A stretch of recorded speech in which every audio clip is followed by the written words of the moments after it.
Hey, welcome back to another episode of Success Leaves Clues. I'm your host, Gary Brackett, and I am lucky, man, from the 757, now I reside in Charlotte. One of my best friends, man, Antoine Bethea. We played together for a number of years with the Indianapolis Colts. Brought a chip to the city, so I thought it was appropriate to bring the trophy out today. You know what I'm saying? But I got my man in the studio today. It was Colts Alumni Day at the training camp. How you feel being back in Indy, being back in the Colts, not really facility, but out there, checking them out there at Grand Park? Man, it's felt good. Even when I left, and I think that was 2013, I always knew I would be a Colt for life, regardless of where I went to play. So to be able to be back, man, in Indianapolis, like you said, with other alumni, watching the team practice, man, it was a beautiful feeling. The team looked pretty solid, yo. Yeah. I think, obviously, I think at the beginning of training camp, obviously with Carson Wentz going down, with Quentin Nelson going down, but obviously, just looking at practice with them guys back out there, after surgery, moving around, looking pretty good, man. I think we got some high hopes for the Colts this year. Man, that's great. I'm put you on the spot. Yep. So, because this is kind of what you do, right? Hey. So my man got a podcast, Man to Man podcast. Yeah. Where can they find that at? Anywhere you watch, anywhere you listen to podcasts, we on Amazon, we on Spotify, anywhere. So, Man to Man Pod, myself and Darius Butler. Right. So a lot of y'all is like projections, looking at seasons. Yeah. It's comical, right? They go back and forth, right? So it was a good time. Definitely should watch it. So the Colts, what's going to be the record? What do you have them at this season? 17 games this year. 17 games. So I would say I'm going to give them 11-6. 11-6. It's a good record. Good record. They come out, they got some heat coming out the gate. So that's going to be the tall tale right there. Like the first 5 games, and coming out, I know when we were playing, we always wanted to win our quarters, right? So, 16 games, 4 games each quarter, we wanted to come out at least break even, 2-2 or at least 3-1. We wanted to win the quarter. This first 5 games that the Colts have, man, is I think it's going to tell, what our season is going to be, because it could easily go 0-5, but it could easily be a situation where it's 4-1, 5-0, whatever the case may be. And I think that's going to set us up for what type of season the Colts will have. I like that. I can see that. 12 and you said 12-5. I said 11-6. 11 games. 11-6. I was thinking 12-5, but you know what? Tennessee's gonna be tough this year. Tennessee is gonna be tough, and I think we were talking about that earlier. As far as that new addition to Julio Jones and what that does for that offense, right? We had Ryan Tannehill. I think he had a good year. A.J. Brown, one of the top receivers in the league, and then you got Derrick Henry out there as a workhorse. So now, if you're a defense, what do? You have Julio Jones, you have A.J. Brown on the outside. Right. Do you put 8 men in the box to stop the run, which, you got to stop the run. Right. Or do you do 7 in the box and try to limit the 2 outside receivers? You got to pick your poison, but I think the offense is going to be potent this year. They're going to be problems. Definitely going to be problems. So now let's take it back, right? Because I think 2 weeks ago we got together in Canton, Ohio, and so our teammates Peyton Manning, Edgerrin James. You didn't play with Edgerrin. Edgerrin was gone, so you were there for Peyton's journey. So talk to me about young Antoine Bethea, 2006. You got here to the Colts, man. Walk me through your mindset, right? HBCU guy, Howard, coming here. You're drafted in the 6th round. 6th round. 207th pick. 207th pick, but man, coming and Bob Sanders is already here. Yep. Mike Dawes, first 2nd round draft pick. Yep. What was your mindset coming into the Colts, in 2006? And I tell the young guys to this day when I speak to them, it's like all I wanted was an opportunity. Mm-hmm. You know what I'm saying? That opportunity presented itself, right? So coming from Howard University, obviously, we always hear, the knock playing at a small school or HBCU, Howard not known for, their athletics, So for me, I just wanted that opportunity. I just want to, for one, obviously a childhood dream, hear my name called on draft day, right? if that doesn't happen, I just want to get into camp and be able to show my skills and show my ability. I was able to get that call 6th round. And from there, it was like, look, whatever I got to do, whether it's special teams, give, Marv or Peyton some water, man, whatever it was, man, where I could kind of make my presence felt on that team, that's what I was going to do, right? So coming into OTAs, man, they didn't know if I was going to play corner or safety. And I was able to come out here and show them and make some plays. I was the 7th safety coming in on the roster.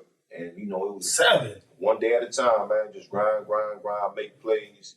It was one of them things like, don't be heard, just be seen. Just go out there and make plays. Right. And I was able to do that, man.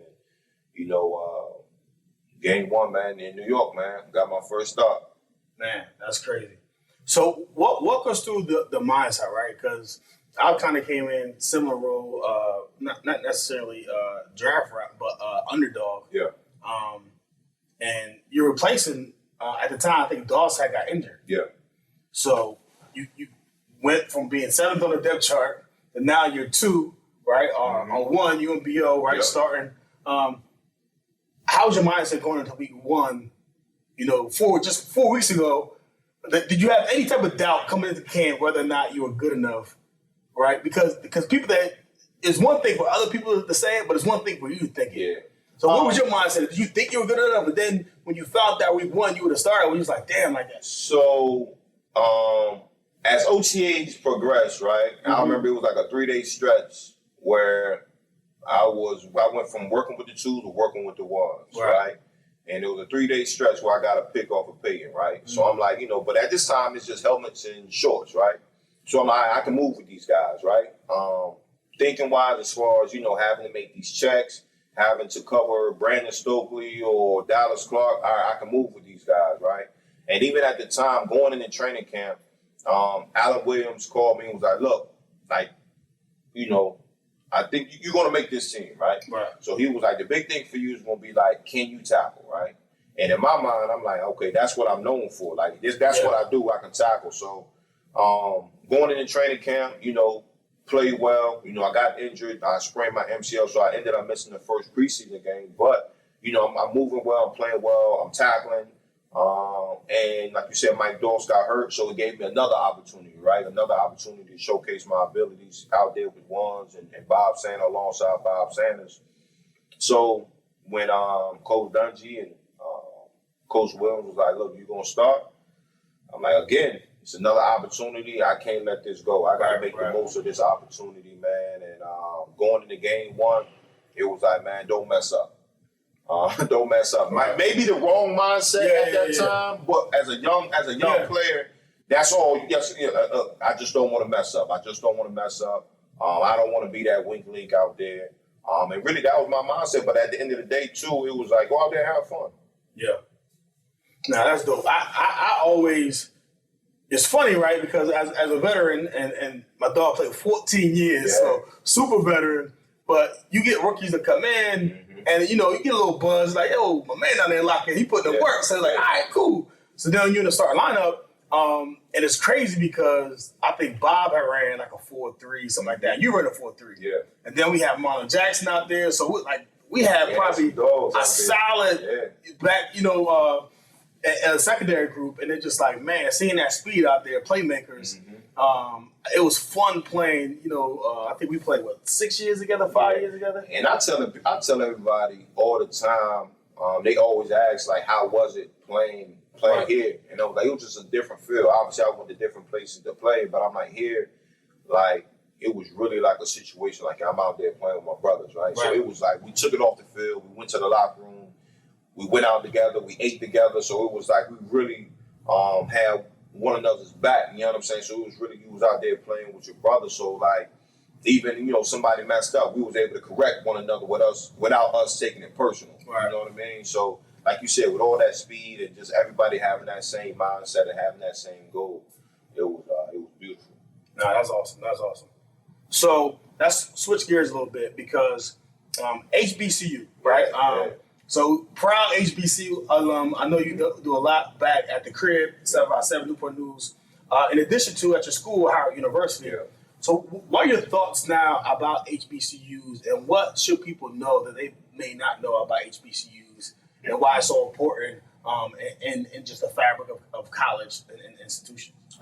So the first part, right? So what do I think about like just where the landscape is as far as HBCUs, right? So you have your, I'm not gonna say top tier, you have your HBCUs like a lot of people talk about, right? So your Hampton, your Howards, your Morehouse, your Spelman. But I think people have to understand the history behind HBCUs, right? I think a lot of people get it twisted. Some people still don't know about HBCUs, and people don't even really understand what HBCU stands for, right? Historically Black College and University. And first off, just the history, like why were these universities even created, right? It was during a time where, Black and brown people, they couldn't go to a PWI, right? So they created these schools so Black and brown people could get an education, right? And then you look at it as far as when you look at Black and brown people in the workforce, right? So you got to think about, when you think about your Black lawyers, your Black doctors, your Black dentists, like 80% of those people working on those professions come from HBCUs. You know what I mean? So it's a rich history, man. I love where we at right now, obviously with the Black, the things that we've been going on in our society, with the Black Lives Movement, and, you have your young athletes starting to look more towards the Black colleges and university, man. I think it's a beautiful thing being able to shine this light on these beautiful universities, because for one, you get a top tier education, but the experience is like no other.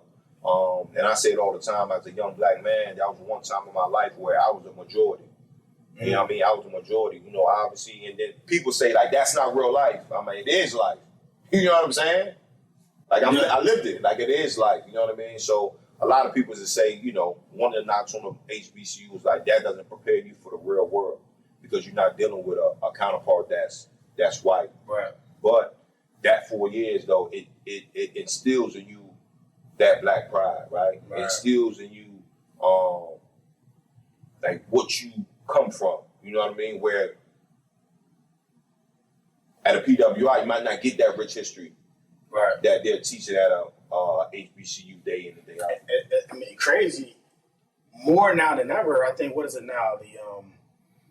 The band culture and the critical race theories, and now they omitting history out of the history. Exactly. Class. So not even though they're not teaching it, what they were teaching, now they're actually omitting it. So, and that's the crazy thing. It's history that's being held from us that we should know. You know what I mean? And again, that we should be learning this from when we was in elementary school, middle school. But like I say, you can go to an HBCU. And one thing for me is like, I'm walking on campus where, Harriet Tubman, Frederick Douglass, Charles Drew, Alain Locke, like these are people that had a tremendous impact on not just the Black and brown community, but the world in general. Yeah. You know what I'm saying? So those are the type of things that I'm proud about when I say I'm an HBCU alum. That's awesome, man. So if it's a parent watching, right, they got a decision to make, their young child, thinking about HBCU, they're thinking about some other colleges, what will be your push for them to strongly consider HBCU? Again, PWI is not for everybody, right? HBCU is not for everybody, right? So you got to understand, like, what's the best way that your child is going to learn, right? And at the end of the day, what do you want your child to get out of his or her college experience, right? I think that's the biggest thing. Like, if I have a child, I'm going to push my child to an HBCU.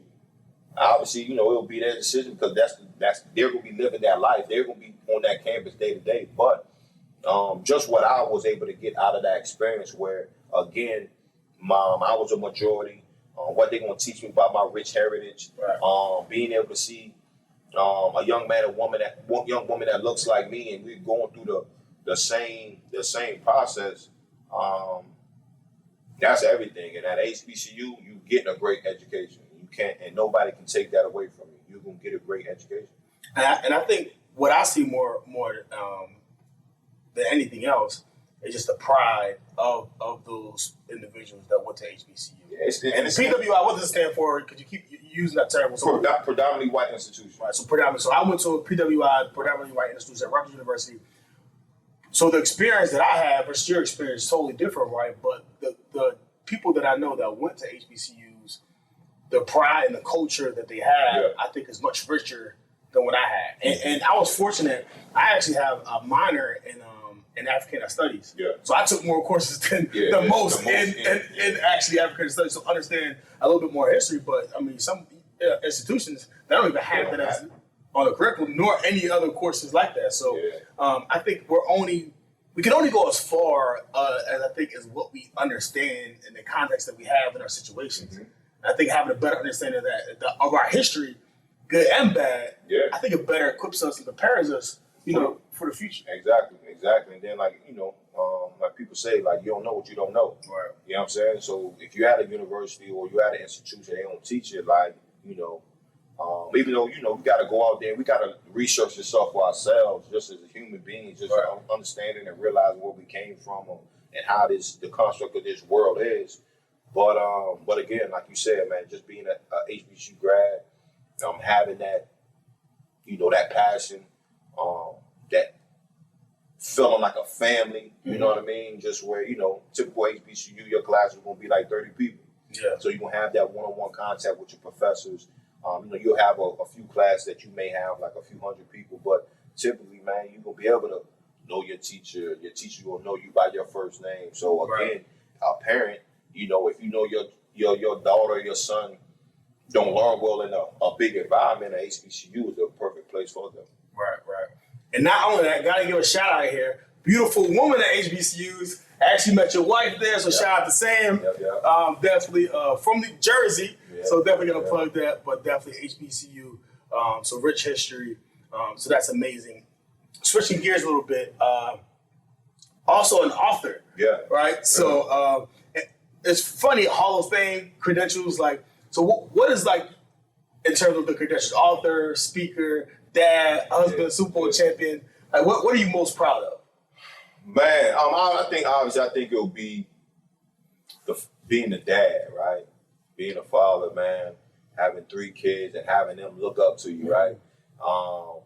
Tugging on your shirt, yelling daddy, running up to you, looking at your every move, listening to everything that you say, and watching everything that you do. I think that's the biggest thing, because that in itself, it keeps you in check, right? So regardless of, the Super Bowl rings or whatever, like, to them, they want you to be Super Bowl dad. You know what I'm saying? So I think that's the biggest thing, man. But, after that, man, Super Bowl was fun. Something that I never thought I would have done. Obviously being a good husband, you got your good days, you got your bad days, you know what I'm saying? But, just having that title and, having a life partner. And after those things, man, I just think being being philanthropic, like giving back to the community, man, helping people that, probably can't do anything for you in return as far as what you're giving them, but just having that grace and having it on my heart to be able to give back to my community. I think those are like the biggest things in my life at this point. Man, that's amazing.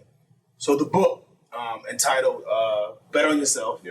I like to think that I encouraged you to write the book. You definitely did. You definitely did. There'll be conversations about, you gotta put this thing down. Right? This is amazing. But how'd you come up with the title? Bet on Yourself inside the mind of ultimate underdog, right? So I consider myself that. I consider myself that ultimate underdog, like from day one, Well, why do you think you're an underdog? What made you think you're an underdog? Just my story, right? So I'm just going to talk about it through a football lens, right? So 9th grade, 5'8", 150 pounds, right? This little guy can't play ball. Yeah. All right, cool. All right, that's, going to Howard. Went to Howard on a partial scholarship. All right, he'll play football for 4 years. He's not going to make it to the next level. Oh, he might make it to the next level. Right. Then to the next stage, the next chapter. 6th round draft pick.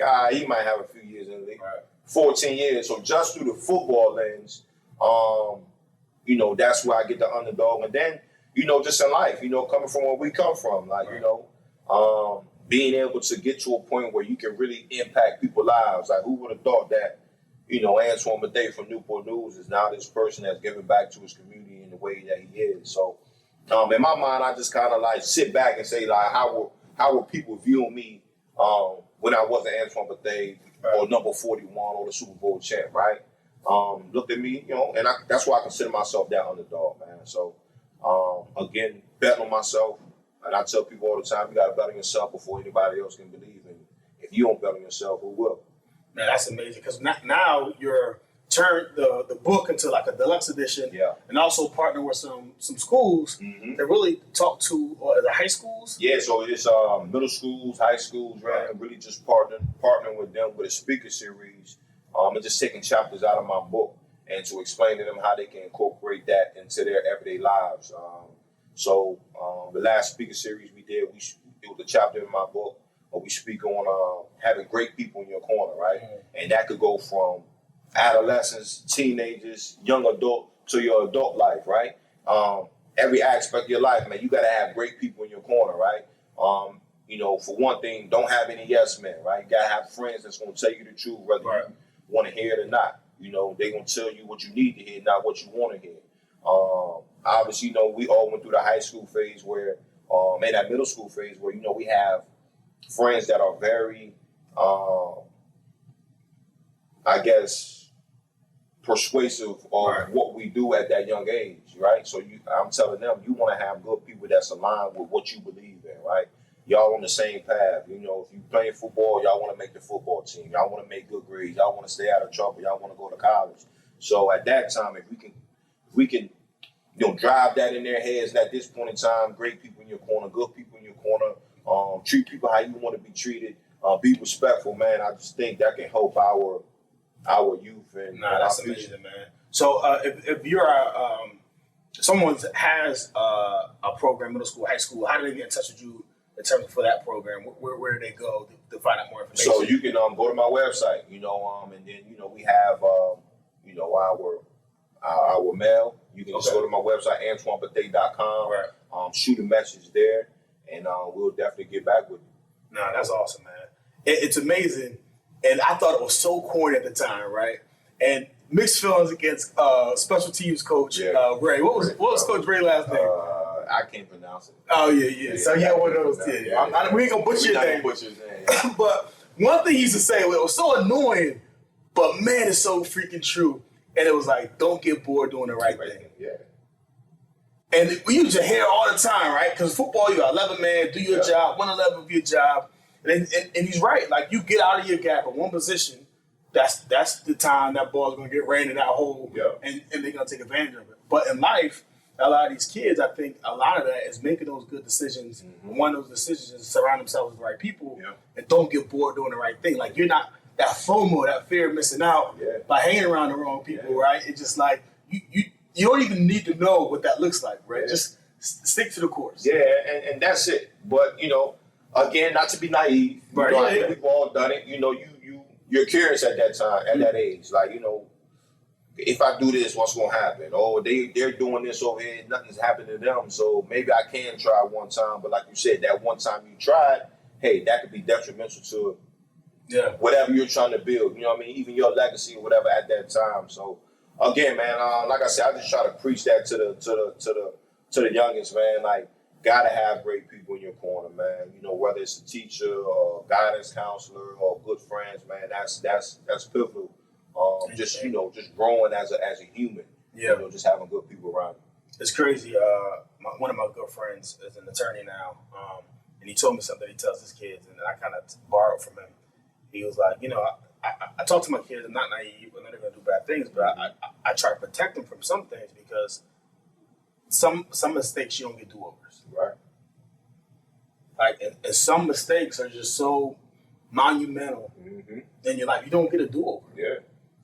And I think us now being, you know, role models, we got a responsibility to give back and and speak to these kids about some of these truths and just that, right? Like, man, some mistakes, like, I get it. But then it's, I think a lot of times, for one, where I think a lot of kids look up to athletes, right?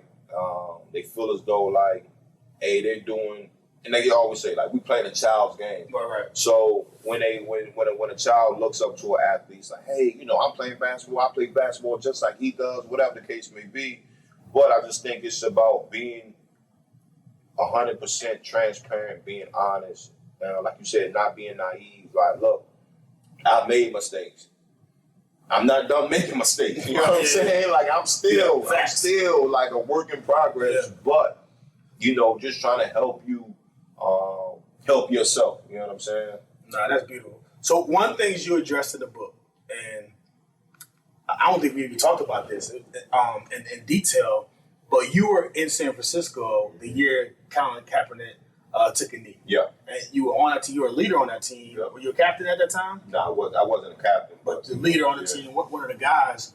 What was that feeling in the locker room? And kind of, because you tell a story in the book, a document like the journey and your mindset and how it went around. Like your father was a police officer or was in the military. Military. He's in the military. So your respect for and like the conversation. So walk us through that and your mindset of what was going on at that time. First off, it wasn't as crazy in the locker room as people portrayed it to be or it was, right? Where I don't think anybody really realized what it was because, we playing at Denver, national anthem, Cap sits on the cooler, like, really not paying too much attention, whatever. Somebody takes a picture, the picture gets out. Okay, why is he, whatever the case may be. So it kind of gets out, he starts speaking on, his feelings or whatever. In the locker room, as leaders, we kind of like got in front of it.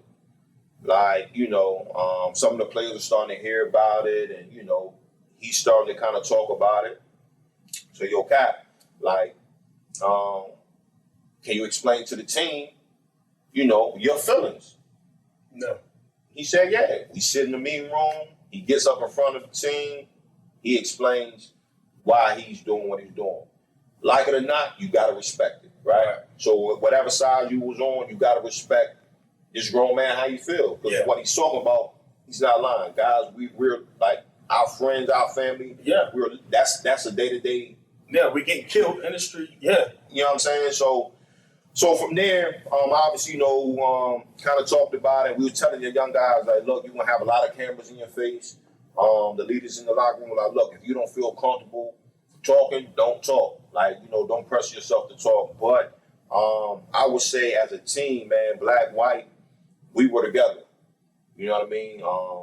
We had the coaches there. Our owner was backing them. The owner, it was crazy just the stories that the owner would sit down and tell us about how some of the interactions that he would have with some of his family members, coordinated talks with the San Francisco Police Department, San Jose Police Department, doing training camps. So it wasn't as crazy inside as people were making it outside. Right. You know what I mean? So even with Cap, me with Nate Boyer, the Green Beret, and he's giving Cap, like, look, I think this would be a better way for you to do it. Instead of you to sit down and take a knee. You know what I mean? When you're taking a knee, you're showing that respect. Right. And then Cap taking that all in, and, obviously it went from where it went. But I learned a lot of things, right? I even learned that, like, it was the third stanza in the national anthem that we don't even sing. And when you look at it, it's like, well, damn, like, as a black man, why am I singing this national anthem? Right. Like, honestly, like, this national anthem is not. Nah, we wasn't on your side. Exactly. When this thing was created. So now it's like, wow, like, you know what I mean? So it was an eye-opener. I learned a lot of things. I learned a lot of different things about, some high school classmates I went to where, people were just on a different ends of the spectrum, you know what I mean? But it was an eye-opener. It was a conversation that needed to be had. Yeah. And it's still being. Yeah, exactly. We're still having that conversation. So I hate how it turned out. for Cap as far as his playing career, but at times I think we were put on this earth to do bigger things, and I just think that was his call. Right. So your father being in the military, right? Yeah. You decided not to leave, right? You I think you put a fist in, and I remember that photo. Yeah. And I was like, man, so what was your mindset in terms of like choosing? Man, it was tough. And not because I wanted to knee, right? And the funny part is just like it's so hard being like an armchair quarterback. Man, I'll be out there kneeing. It's easy when you out there. And I used to tell people that I'm like, man, it's so like you got your 9 to 5 or you got your job or whatever, and it's so much that you don't like with your owner that you ain't protesting against. Yeah. You know what I'm saying? Like, so it's easy when you can sit on your couch and you be like, man, I would have did X, Y, and Z. I'm like, I get it. You know what I mean? If you feel some type of way about me because I did, that's cool. You know what I mean? But I wanted to show my support for Cap and what he was doing. You know what I'm saying? So, having that conversation, we should always have that conversation with my dad. Because, he wasn't we not too far removed from it. My dad went to a segregated high school, right? And he always used to say, like, me and my older brother, I don't want you to go in the military because I see how they treat you when you come home. You still up in the street. You know what I'm saying? They look at you as a black man. You know what I'm saying? Yeah. So he was like, it's so much that goes in that military, man. So he was kind of like that. But he had to do it because that was his way to feed his family, right? So having that conversation, man, it was tough. I wanted to, obviously give my respect where you had some military people like, look, I don't feel offended. I feel as though he's doing the right thing. You had some that, felt otherwise. My pops was like, man, you do what you feel is on your heart. You know what I'm saying? I'm going to support you anyway. You my son. So, but at the end of it, I ended up deciding to raise my fist. You know what I'm saying? Raise my fist. And even some people had some... Something to say about that? Something to say about that. Like, do you know what that means? That means black power. I'm like, you don't really understand what that means, right? The crazy part for me, black power and honoring black legacy and Black Lives Matter, I didn't say nothing else don't matter. I didn't say black power is the best power. I'm saying, but black people, we matter. And at this point, at this juncture, that's what we're talking about. We're talking about black lives, right? No question. You know what I'm saying? So, at this time, everybody's always going to have an opinion on what you do. You just got to believe in what you believe in. I respected the way you handled it, right? And I probably would have done the same thing, something similar. Yeah. Because it's controversial, whatever you do. Whatever you do, yeah. But you made a principle, right? And you're going to stand on what it is you believe on. But for me, bigger than what you do on the field when the camera's on in your face is what you do off the field. Mm-hmm. So you have a foundation, Safe Coverage Foundation. So we changed it. It was Safe Coverage. Now it's just the Bethea Family Foundation. Bethea Family. So talk to us about, did you just build a playground back home? Basketball court back home, And so for me, it's one thing for guys to march and do all these things. That's great. But who are actually in the community giving back? Like, who are you talking to? Who are you giving back? What resources are you deploying? Yeah. So talk to us a little bit about the Family Foundation, because I think more importantly than speaking up is like what you do. Yeah, actions it's all about actions, no right? Doubt. You know what I mean? We can say what we want, but are you putting forth the action, right? And that was big for me, right? So, Bethea Family Foundation, man, we donated the first lighted basketball court in the city of Newport News, right? I got a restaurant out there, just during the times, during COVID, where the kids were out of school. We provided lunch throughout throughout COVID, man. So for me, we producing, helping with resources to elementary schools, to middle schools, who lacking resources during the time, giving them school supplies, man. So we just trying to, as I tell you, I'm just trying to do my part, right? I'm just trying to impact a life here and a life there, right? So a lot of people ask, like, why a basketball court? Like, why not a football field or whatever the case may be? I'm like, growing up, that's what we did, right? We got together, we rode around different cities and we played basketball.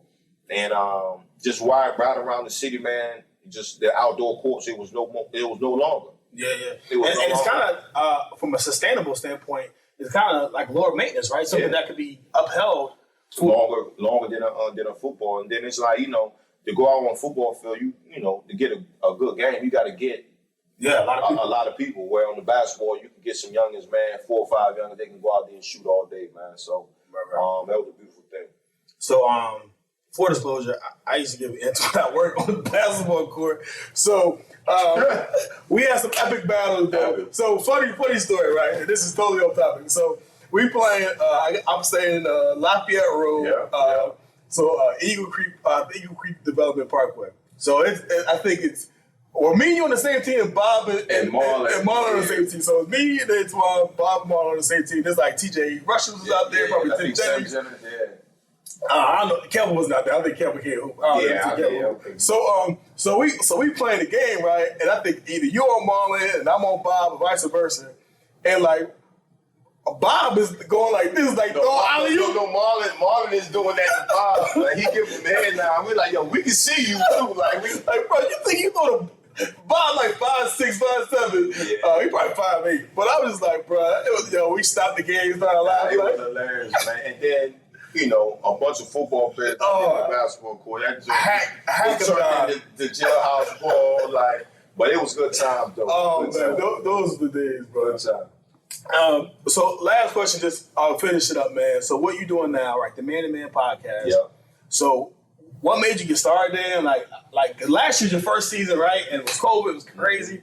But man, had some stellar guests on TV, right? Yeah. Great ratings, great reviews. Mm-hmm. So like, what are you looking for this season with the Man to Man podcast? Man, just continue to grow. Right. You know, continue to grow. I think we jumped in that podcast game butt naked, right? We didn't know what was going on, but we knew we could get some good guests on just because of our relationships. We knew we could talk ball, and we knew we could talk about life. I mean, as men, as you got the man to man, you know, talking man to man, and obviously as we both played DBs, we played man to man coverage. But as this year continues to go, man, just continue to learn about the podcast game. Obviously, with football season coming on, get some more great guests on there, and then hopefully, you know, we'll just get in front of more viewers, man, and hopefully we can blow this thing up, man, to have, you know, one of the big podcasts, sports podcasts out there. Man, that's dope, man. I enjoy it every time I watch. They'll go back and forth. It's a raw podcast. Hey, and that's why I think a lot of people enjoy it, right? So a lot of people will hit us up and like, you know what, it actually feels like I'm in the room talking with you guys when you guys are going back and forth. And that's one thing that me and D-Buck talked about, like we want this to be a locker room feel, right? Yeah. So even with, you know, we go live on YouTube on Mondays and Thursdays and we have people in the chat. So, you know, the people in the chat, they talk shit, right? So we gonna talk shit back. That's how it works. It's a locker room feel. You know what I'm saying? Like, don't feel no type of way when I'm joking on you. You know what I'm saying? Like, you just gotta bring it back. But it's raw. It's not gonna be, you know, something that you're gonna probably listen to on your every day on ESPN. You know, maybe a little curse word here and there, but it's raw. That's what it is, man. I think that's what people really enjoy about it. Nah, I definitely enjoy it for sure. Last question of the pod. The name of this podcast is Success Leaves Clues. Yeah.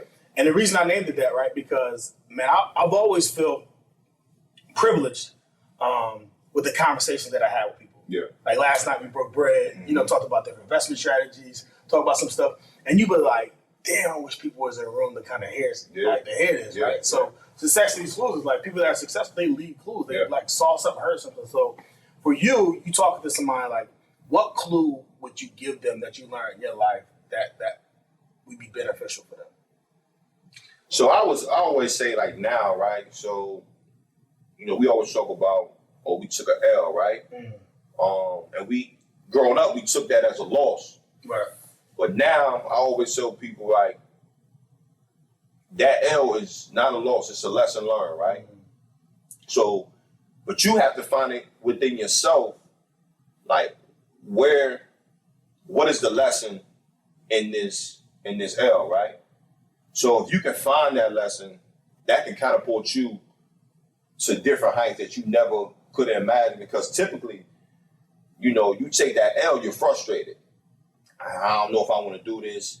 I'm going to put it down for a year. I'll come back to it. Right. But for me, it's like, as I've gone through life, just say, hey, writing a book. I never thought I would have wrote a book. I never thought I would be an owner of a restaurant. Like, I took some bumps in the road. Right. But along those bumps, I found what the lesson was in that L. Right. Now I can I can use that present and future. So for me, I would just say, hey, those nuggets, man, like that lesson, that L that you think you're taking, just find the lesson in it and grow off of it. It's funny. I saw something and man, it hit home. And just like money you can only spend once, knowledge you can spend forever. Okay. And it's amazing because I think as athletes, what we do and what I think the rest of the world doesn't do is we play back the tape. And you might think you're out there balling. Yeah. You watch the film, you be like, oh my God. Right. I missed 3 easy layup opportunity. Or you might think you play horrible. You be like, yo, I prevented 3 touchdowns. Like, they ain't throw it to the dude who they targeted because I did my job. Yeah. And it's like something that didn't show up on the stat sheet. No one else sees. Mm-hmm. And it's just amazing by, like you said, looking at that from a perspective, looking at your L's as lessons and not losses, man. I think that's powerful, man. That's real. Dude, one last time. So where can they find you at? Man to Man Podcast. The Man to Man Podcast. I'm on IG. I'm on Twitter or at Bethea41. You can catch me on my website as well, www.antoinebethea.com. Awesome, man. Well, I appreciate you, dog. Definitely want to have you back on. Maybe this season I will get an invite to the Man to Man Pod. You know what I'm saying?